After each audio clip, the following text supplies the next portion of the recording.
News Bangla চ্যানেলের পক্ষ থেকে আপনাদের সকলকে স্বাগত জানাই।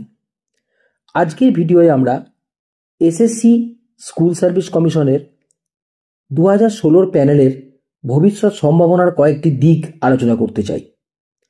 আজকের ভিডিওয়ে খুব বিস্তারিত না হলেও খুব সংক্ষেপে আমরা বেশ কয়েকটি দিক তুলে ধরতে চাই।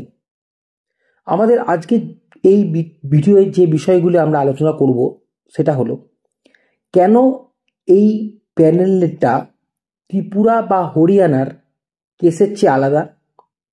নিট পরীক্ষা, যেটা কিছুদিন আগে নিট পরীক্ষা নিয়ে একটা বিতর্কের সৃষ্টি হয়েছিল, সেই নিট পরীক্ষার সঙ্গে এটার একটু তুলনা। কোন যুক্তিতে তথাকথিত বিতর্কিত বা অযোগ্যরা এই প্যানেলে থেকে যেতে পারে, গোটা প্যানেল বাঁচার কি চান্স আছে বা গোটা প্যানেল থাকার কতদূর সুযোগ আছে, এবং কাদের প্যানেল বা কাদের নাম এই প্যানেলে থাকার পার্সেন্টেজ প্রায় 100% বা অনেকটাই বেশি বলা চলে। এবং সর্বশেষে আমরা আলোচনা করব মেটা ডেটা কি, এটা অ্যাকচুয়ালি এই বিষয়টা কি। তো এই সমগ্র বিষয়টি যদি আপনাদের ভালো লাগে তো আমাদের চ্যানেলটি সাবস্ক্রাইব করে বেল আইকনটি ক্লিক করবেন। আমরা এরকম নতুন নতুন সাম্প্রতিক যে বিতর্কিত বিষয় এবং সেগুলো নিয়ে আমরা এই চ্যানেলে আলোচনা করি। দেখুন, আমরা এই বিষয়টি নিয়ে আমাদের ভিডিওটি করার আগে আমরা যথেষ্ট রিসার্চ করেছি। হয়তো কিছু তথ্যগত ডেটা বা ভুল থাকতে পারে, সেগুলো আপনারা কমেন্ট বক্সে লিখবেন, কিন্তু মূল আমাদের যে ভাবনার বিষয়গুলো সেগুলো কিন্তু কেসের যে গতি প্রকৃতি 2016 সাল থেকে চলে আসছে সেই উপরে আমরা আজকে ভিডিওটা দাঁড় করিয়েছি। দেখুন, পশ্চিমবঙ্গের শিক্ষক, শিক্ষিকা এবং অশিক্ষক কর্মচারীদের নিয়োগ করে থাকে স্কুল সার্ভিস কমিশন, যার পুরো কথা হলো West Bengal central school service commission. আগে এই নিয়োগগুলো হতো RLSTর মাধ্যমে, অর্থাৎ রিজিওনাল লেভেল সিলেকশন টেস্ট হতো। ধরা যাক ইস্টার্ন রিজিয়ন তার মতো করে রিক্রুটমেন্ট করতো, রিক্রুটমেন্টের পরীক্ষা টরীক্ষা একই হতো, কিন্তু তার পোস্ট কোথাও কোনো রিজিয়নে বেশি থাকতো, কোনো রিজিয়নে কম থাকতো। কিন্তু বর্তমানে আমরা দেখেছি 2016 সাল থেকে SRST অর্থাৎ স্টেট লেভেলে পরীক্ষাটা চলে আসে। কিন্তু গ্রুপ সি এবং গ্রুপ ডির ক্ষেত্রে কিন্তু এটা রিজিওনাল লেভেল সিলেকশন টেস্টই হয়েছিল, third regional level selection test.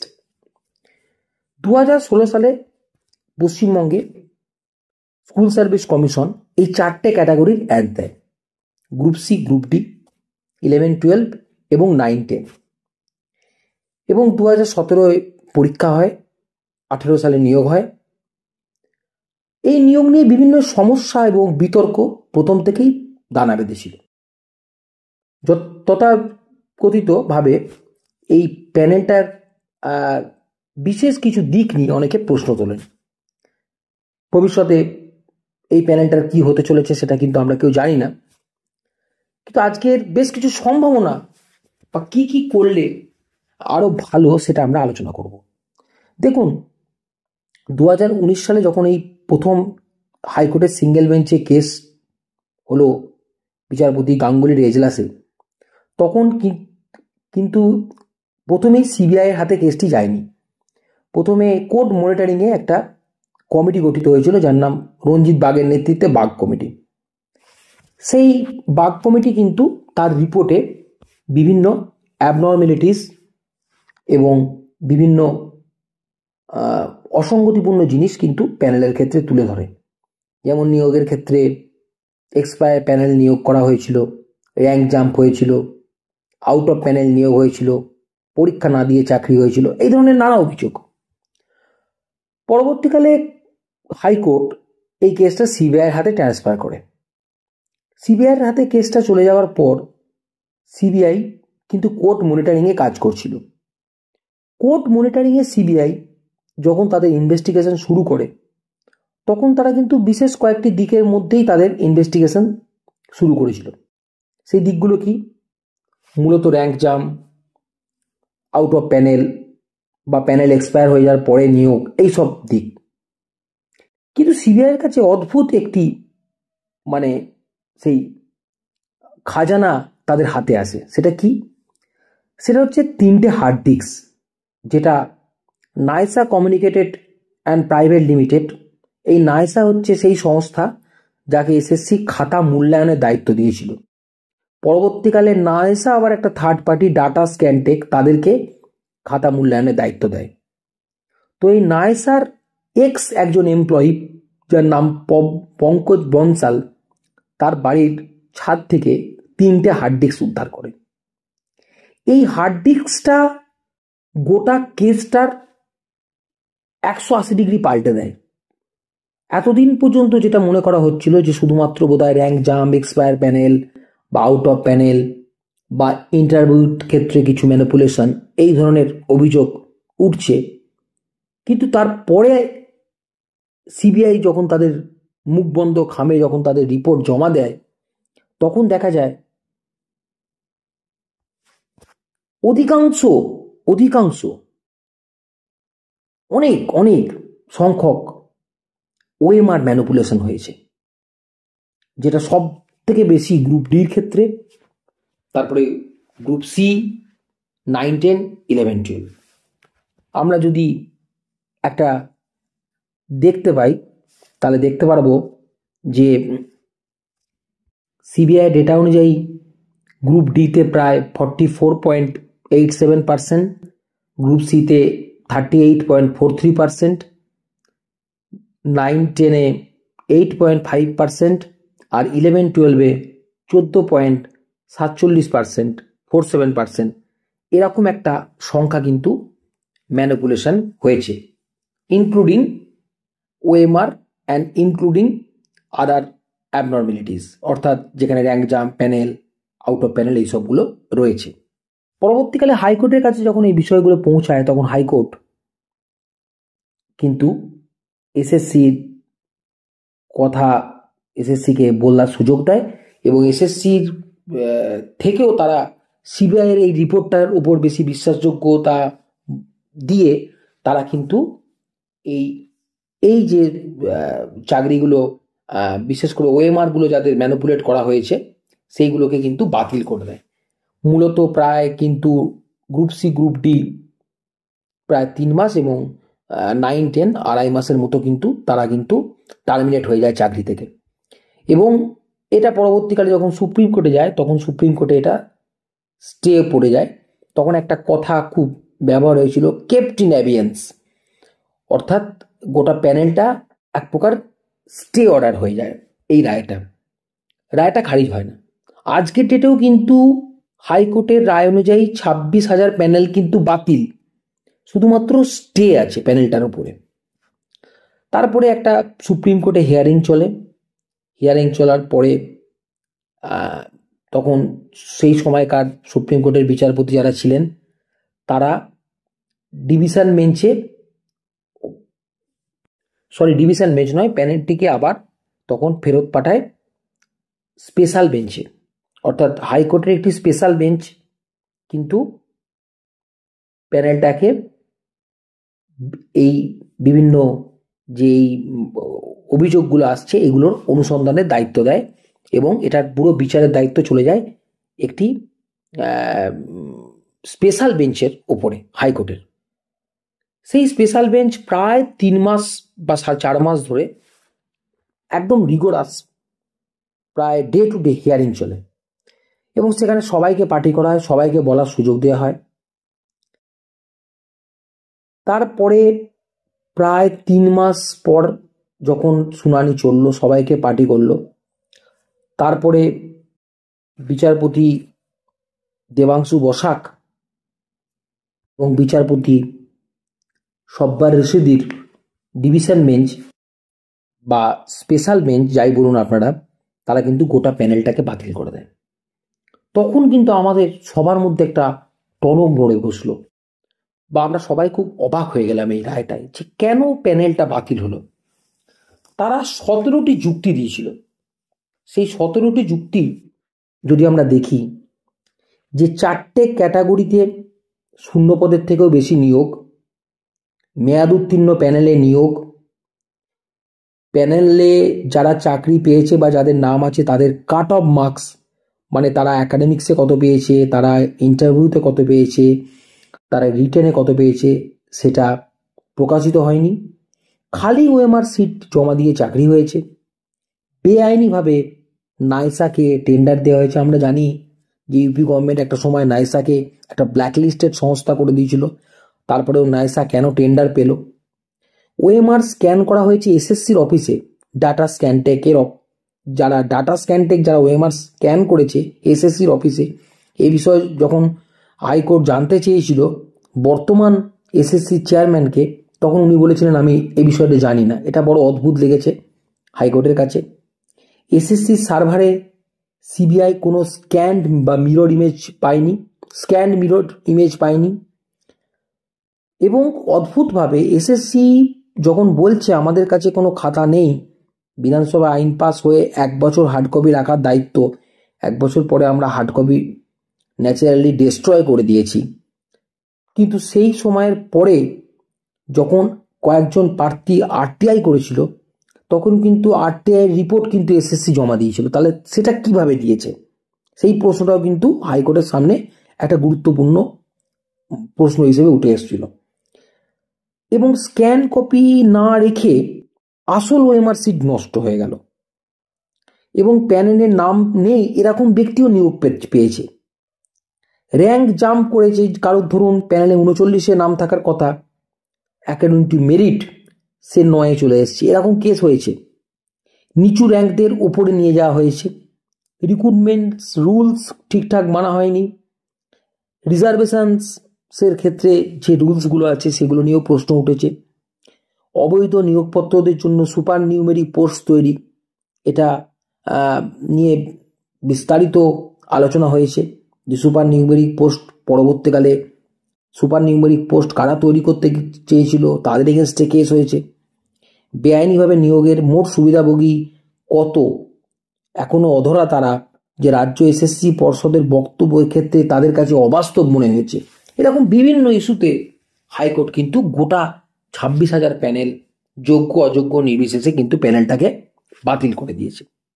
আমরা প্রথম যে প্রশ্নটা করেছিলাম যে ত্রিপুরার যে কেস, ত্রিপুরাতেও আমরা জানি যে আমরা এতদিন পর্যন্ত যত কেস দেখেছি তাতে কিন্তু সবচেয়ে দীর্ঘ বা সবচেয়ে ব্যাপক সংখ্যক যদি চাকরি বাতিলের কোনো কেস থাকে তাহলে সেটা কিন্তু পশ্চিমবঙ্গের ক্ষেত্রেই হয়েছে, আমার যেটুকু বা আমাদের রিসার্চ টিম যেটুকু দেখেছি। কারণ এর আগে ত্রিপুরায় আমরা দেখেছি প্রায় 10,000 লোকের চাকরি কিন্তু হাইকোর্ট বাতিল করে দিয়েছিল। পরবর্তীকালে সেটা সুপ্রিম কোর্টে গেছে এবং সুপ্রিম কোর্ট কিন্তু হাইকোর্টের রায়টাকেই বহাল রেখেছিল। ত্রিপুরার ক্ষেত্রে কিন্তু সঙ্গে পশ্চিমবঙ্গের কেসটা কিন্তু আলাদা। কোথায় আলাদা?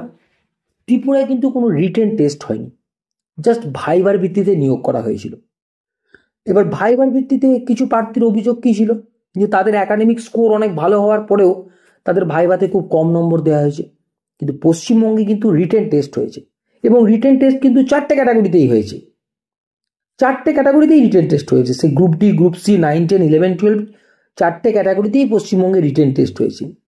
সম্প্রতিকালে আমরা দেখলাম নিট পরীক্ষা নিয়ে একটা ব্যাপক বিতর্ক হলো, অর্থাৎ ডাক্তারি যে এন্ট্রান্স টেস্ট। কিন্তু সেইটাতে আমরাও সবাই ভেবেছিলাম যে সুপ্রিম কোর্ট হয়তো গোটা প্যানেলটাকে, নিটের যে র্যাঙ্ক লিস্ট যাদের, সেটাকে বাতিল করে দিতে পারে, কিন্তু সেটা বাতিল হয়নি। সেটা কেন বাতিল হয়নি? কারণ সেখানে কিন্তু পুরো আইডেন্টিফাইড করা গেছিল যে কোন কোন এজেন্সি বা কোন কোন এজেন্ট এই ধরনের মানে করাপ্টেড কেসের সঙ্গে জড়িত ছিল এবং তাদের মাধ্যমে কারা কারা বেনিফিশিয়ারি হয়েছে তাদেরকে আইডেন্টিফাইড করে তাদেরকে বাতিল করে আরেকটা এক্সট্রা পরীক্ষা নেওয়া হয়েছিল, দিয়ে গোটা জিনিসটাকে অ্যাডজাস্ট করা হয়েছিল। অর্থাৎ যারা সৎভাবে ছিল তাদেরকে কিন্তু নিজের জায়গায় বহাল রেখে দেওয়া হয়েছে। কিন্তু পশ্চিমবঙ্গের ক্ষেত্রে এই এসএসসির 2016 যে কেসটা, এখানে সবচেয়ে বড় সমস্যাটা কোথায়? এখানে সমস্যা হচ্ছে একই জাহাজের যারা যাত্রী তারা সমস্বার্থের অংশীদারি নয়। অর্থাৎ এখানে কিছু জন আছেন যোগ্য, যারা নিজেদেরকে যোগ্য বলে মনে করছেন, যার সংখ্যা অনেক বেশি, প্রায় 16,000 সামথিং। আবার একটা ব্যাপক সংখ্যা, যেটাকেও একবারে নেগলিজেবল নয়, তারা হচ্ছেন অযোগ্য বা তথাকথিত বিতর্কিত ভাবে যারা চাকরি পেয়েছেন বলে যারা সিবিআই ফাউন্ড করেছে। আবার কিছু আছেন ইন সার্ভিস কেস, অর্থাৎ আগে যারা চাকরি করতেন তারা হয়তো বাড়ির কাছে আসার জন্য নতুন করে পরীক্ষা দিয়েছিলেন এবং রিক্রুটমেন্ট পেয়েছেন। আবার কিছু আছেন যারা বিভিন্ন ফিজিক্যাল হ্যান্ডিক্যাপ কোটায় যারা কিছু চাকরি হয়েছে এরকম। তো এই প্রতিটা কেসের কিন্তু আলাদা আলাদা, প্রতিটা অংশের কিন্তু আলাদা আলাদা আইনজীবীরা কিন্তু লড়াই করছেন, এটা আমাদের মাথায় রাখতে হবে। ত্রিপুরায় যেমন গোটা 10,000 একইভাবে ভাইবার মাধ্যমে নিয়োগ হয়েছিলেন। প্রথম কথা হচ্ছে দেখুন, একই ইয়ের মধ্যে রিক্রুটমেন্টের মধ্যে কিছু আছেন RLST, কিছু আছেন গ্রুপ সি, গ্রুপ ডি, যেমন RLST, বাকিরা যেমন SLST। অর্থাৎ এই জাহাজটা কিন্তু একই জাহাজ হলেও যাত্রীদের কিন্তু চরিত্র আলাদা আলাদা। যে হিয়ারিংটা হলো অর্থাৎ 19শে ডিসেম্বর প্রধান বিচারপতি CJI সঞ্জীব খান্নার ডিভিশন বেঞ্চে, ওইখান থেকে যে বিষয়গুলো আমরা পেলাম এবং আগে বিচারপতি যিনি ছিলেন চন্দ্রচূড়, ওনার যে গোটা সময় ধরে এই বিষয়টা শুনেছিলেন, সেই বিষয়গুলোকে যোগ করার পরে আমরা একটা ছোট রিসার্চ করে যে বিষয়গুলো পেয়েছি তা নিয়ে কিন্তু এখন আমরা জাস্ট একটু বলতে চাই। দেখুন, তথাকথিত এই অযোগ্যরা বা যারা বিতর্কিতভাবে পেয়েছেন বলে সিবিআই যাদের মনে করছে, তাদের কি কি ভাবে তাদের চাকরিটি থাকতে পারে বা তারা যে মূল যুক্তিগুলো কি কি দেখাতে পারছেন, এখনো পর্যন্ত দেখিয়েছেন বা দেখানোর চেষ্টা করছেন, সেটা হচ্ছে যে ইন্ডিয়ান এভিডেন্স অ্যাক্টের 65B ঠিকঠাক প্রমাণ হয়নি। এই ইন্ডিয়ান এভিডেন্স অ্যাক্টের 65Bটা কি, যে এখানে সর্বদা আমরা জানি কোর্টের ক্ষেত্রে অরিজিনাল কপিকেই গুরুত্ব দেওয়া হয়, কিন্তু অরিজিনাল কপি এখানে কিন্তু SSC যারা নিয়োগকারী সংস্থা তাদের কাছে কিন্তু নেই। এখানে একটা অনেকে প্রশ্ন করছিলেন যে SSCকে এতক্ষণ বলার সুযোগ দেওয়া হচ্ছে কেন? আরে SSC তো বলবেই, কারণ তারা তো নিয়োগকারী সংস্থা, তাদের হাত ধরেই তো নিয়োগ হয়েছে, অর্থাৎ তাদেরকে সব থেকে বেশিক্ষণ বলতে দিতে হবে, এটাই স্বাভাবিক। এই তথাকথিত বিতর্কিত বা অযোগ্য, দেখুন আমাদের চ্যানেল কিন্তু কোনোভাবে যোগ্য অযোগ্য, কাদের চাকরি থাকা উচিত কাদের থাকা উচিত নয়, এগুলোকে কোনোরকমভাবে কিন্তু এন্টারটেন করে না। আমরা যেটা ফ্যাক্টস, যেটা হবার সম্ভাবনা আছে সেটা নিয়ে আমরা আলোচনা করছি। বিচারক কি রায় দেবেন সেটা সম্পূর্ণ ওনার ওপর নির্ভর করছে এবং সেই বিচার প্রক্রিয়াকে যথাযথভাবে সম্মান দিয়ে আমরা শুধু কতগুলি সম্ভাবনা তুলে ধরতে চাই। তাহলে আমরা যেটা বলছিলাম যে 65B বা ইন্ডিয়ান এভিডেন্স অ্যাক্ট যেটা আছে, সেই এভিডেন্স অ্যাক্টের বলা হয়েছে যে অরিজিনাল কপি কিন্তু কোর্টে গুরুত্ব পাবে, কিন্তু এখানে অরিজিনাল লস্ট, অর্থাৎ SSCর কাছে কোনো হার্ড কপি নেই। তাহলে তাদের আইনজীবীরা যে বক্তব্যটা রাখছেন কোর্টের কাছে যে আমাদের তো অরিজিনাল কপি নেই, তাহলে যে সিবিআই এর যে কপিগুলো উদ্ধার করেছে সেগুলো সব ইমেজ কপি, সেগুলোর গ্রহণযোগ্যতাটা কি সেটা তো পাল্টেও যেতে পারে। আমরা জানি যে ওএমআরকে ছবিকে ম্যানিপুলেট করা যায় ফটোশপের মাধ্যমে বা অন্য কিছুর মাধ্যমে, সেই জন্যই মেটাডেটার প্রশ্নটাও এসছে। আর মেটাডেটাটা কি সেটা আমরা পরে আলোচনা করছি।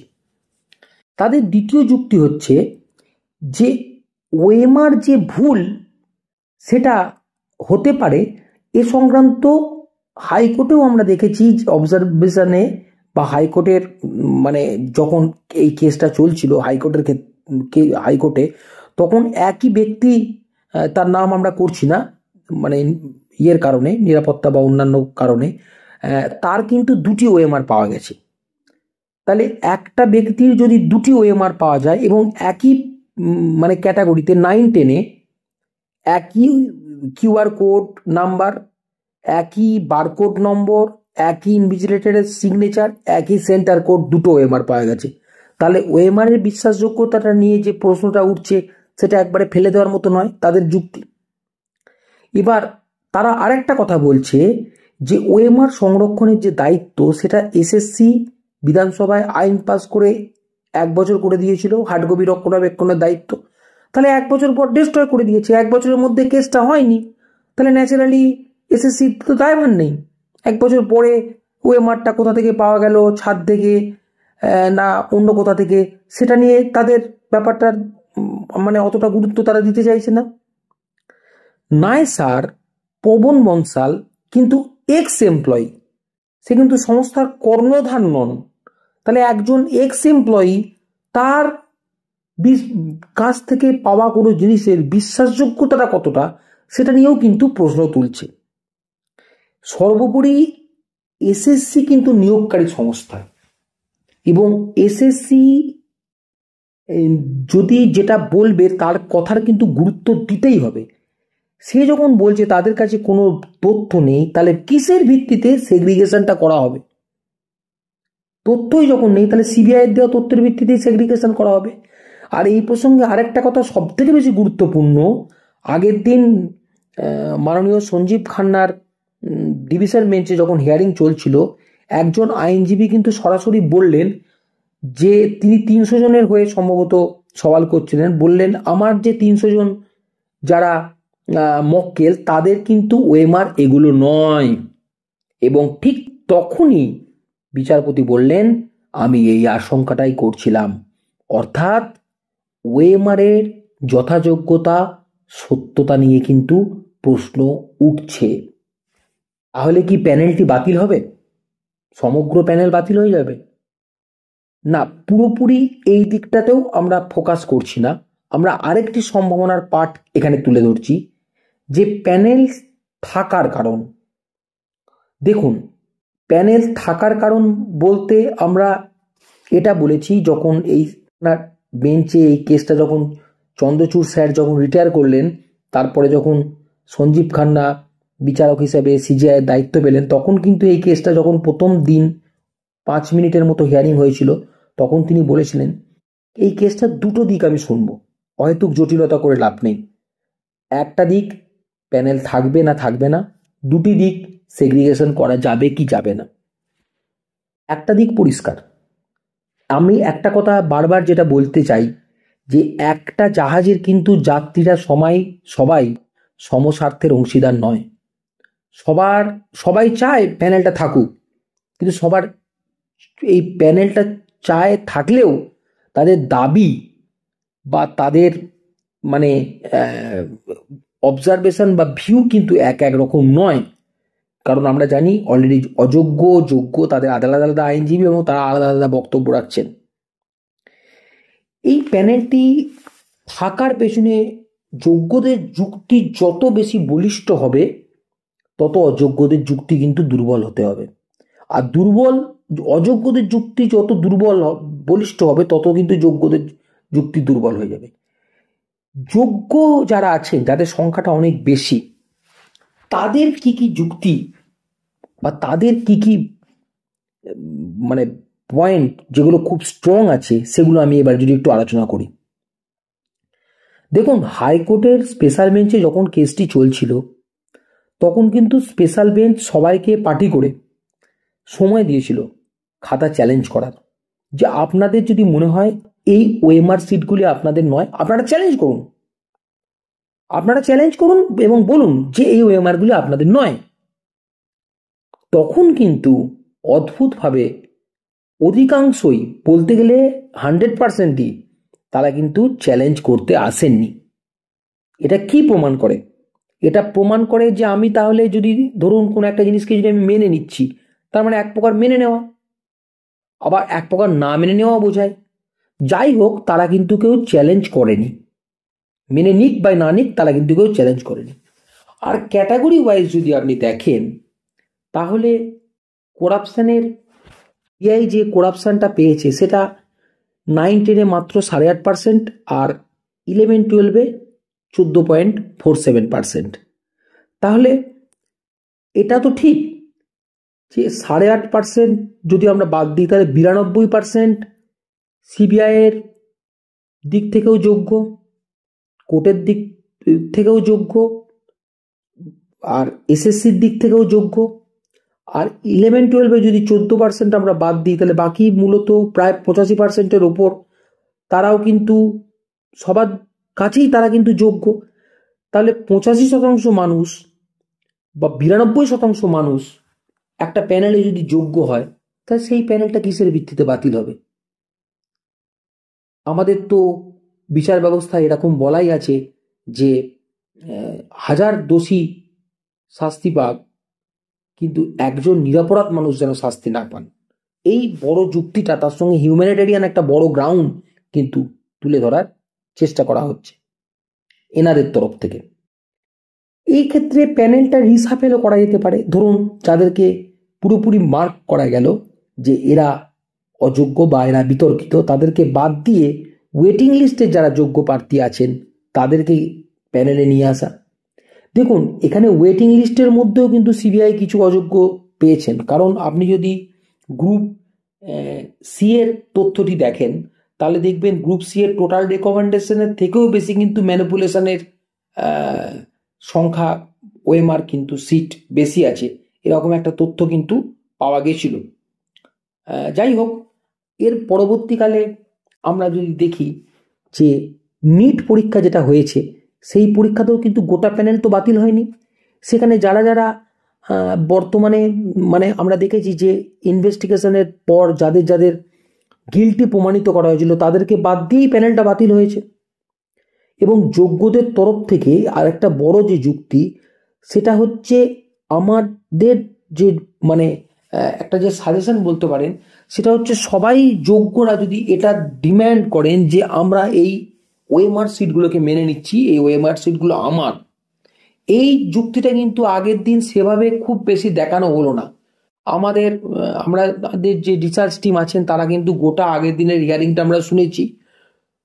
অভিষেক মনু সিংভি অনেকটা ভালো ফাইট করেছিলেন, কিন্তু ওএমআর গুলো যে আমাদেরই, আমরা এই ওএমআর গুলোকে মেনে নিচ্ছি, সেইটা কিন্তু খুব বেশি করে হাইলাইট করা হয়নি। এবং সব থেকে যে বড় কথা যেটা, এই যে ওএমআর সিটগুলো, সেখানে কিন্তু signature, invigilator signature, centre code, QR code, এগুলো কিন্তু মোটামুটি আপনি বলতে পারেন সবই ওএমআরে আছে এবং স্পষ্টভাবে দেখা যাচ্ছে। এবং সেগুলো কিন্তু তাদের সিগনেচারের সঙ্গে যে আলাদা, সেটা কিন্তু কেউ দাবিও করছে না। অর্থাৎ এই এতগুলো কারণ কিন্তু পুরোপুরি যোগ্যদের ফরে যাচ্ছে প্যানেলটা থাকার পেছনে, মানে প্যানেলের যোগ্যদের প্যানেল অংশটুকু থাকার জন্য পেছনে, এটা আমি বলতে চাইছি। এখানে আর একটা দিক আমরা যে প্রথম আলোচনা করব বলেছিলাম, যে কাদের এই প্যানেলে থাকার চান্স খুব বেশি। 100% আমরা যেটা বলেছিলাম সেটা বলাটা ঠিক হয়নি, সেটা আমরা উইথড্র করছি, কিন্তু অধিকাংশ ক্ষেত্রেই তাদের থাকার চান্স আছে। সেটা হচ্ছে তারা যারা ইন সার্ভিস ক্যাটাগরি। কারণ আপনারা দেখেছেন যে যখন ইন সার্ভিসদের আইনজীবী তিনি যখন সঞ্জীব খান্না স্যারের কাছে তিনি যখন বলছেন যে আমাদের মক্কেলরা বা আমাদের যারা এই 2016 সালে চাকরি পেয়েছেন, তারা কিন্তু অনেক আগে থেকেই চাকরি করতেন, আগের এসএসসিতে তারা পেয়েছিলেন, তারা কাছে আসার জন্য এখন চাকরি পেয়েছেন, কিন্তু তারা পরিস্থিতির শিকার হয়েছেন। তখন তিনি কিন্তু বলেছিলেন ঠিক আছে, আপনাদের ব্যাপারটা আমরা ভেবে দেখব। তাহলে এই নিশ্চয়তাটা থেকে কিন্তু আশা করা যায় যে তাদের প্যানেলটা তাদের হয়তো বিষয়টা কিন্তু কোর্ট একটু সহানুভূতির সঙ্গে দেখছেন। কারণ তারা যদি গোটা প্যানেল ইনকেস বাতিলও হয়ে যায়, তারা কিন্তু যেহেতু আগে তাদের একটা কন্টিনিউশনের ব্যাপার ছিল এবং সার্ভিস বুকও কন্টিনিউশন তাদের চলছে, অর্থাৎ তাদের ব্যাপারটা একটু সহানুভূতির সঙ্গে দেখা হবে, হয়তো তাদের কোনো সমস্যায় তারা পড়বেন না।